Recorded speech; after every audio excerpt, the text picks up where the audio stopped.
পটুয়াখালীর উত্তর বুটিবনিয়া গ্রামের কৃষক সোহাগ মৃধা 2018 সালে একটি ফ্রিজিয়ান জাতের গাভী কিনেন, যার বাছুর কালোমানিক হয়ে ওঠেন তার শখের সার। 6 বছর ধরে পরিবারের সদস্যদের সহায়তায় যত্নে লালন পালনে গরুটি এখন 10 ফুট লম্বা, 5 ফুট 4 ইঞ্চি উচ্চতা ও ওজন প্রায় 1400 কেজি। সবাই ভালোবেসে তাকে কালোমানিক বলে ডাকেন।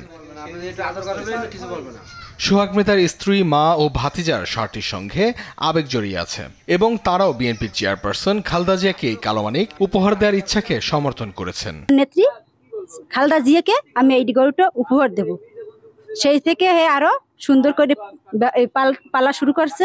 সে এই গরুটা এখন এই কুরবানি উপলক্ষে, ঈদ উপলক্ষে তাকে উপহার দেবে। খালেদা জিয়ার জন্য আমাকে অনেক শখ দেন, হ্যাঁ গরুটা আমরা দিমু, দিলে আমরা সবাই খুশি হব। আমরা সবাই আশাবাদী এবং আবেগী যে সেই গরুটি গ্রহণ করবে।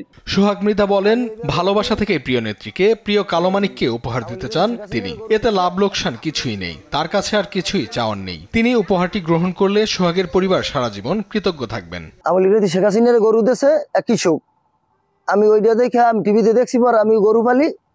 তারপর আমারও ভিতরে আইছে যে ভাবাইছে যে তাহলে আমারও এই গরুটা আমি বড় করি, আমি তারে দিমু দেশ নেত্রী বেগম খালেদা জিয়ারে। সে গ্রহণ করুক আর না করুক, এটা আমার ইচ্ছা। তারে দেশের জন্য আমারও ওই ইচ্ছা হয়, তা থেকে ভিতরে আবেগ তৈরি হয়েছে, আমিও তারে দিমু, আমার ইচ্ছা এটাই। গত বছর সারটির দর উঠেছিল 10 লাখ টাকা, কিন্তু তিনি বিক্রি করেননি। এবার প্রায় 35 মণ ওজনের ফ্রিজিয়ান জাতের সারটি বাজারে তুলবেন না তিনি। পবিত্র ঈদুল আজহা উপলক্ষে শখের সারটি বিএনপির চেয়ারপারসন খালেদা জিয়াকে উপহার দিতে চান সোহাগ।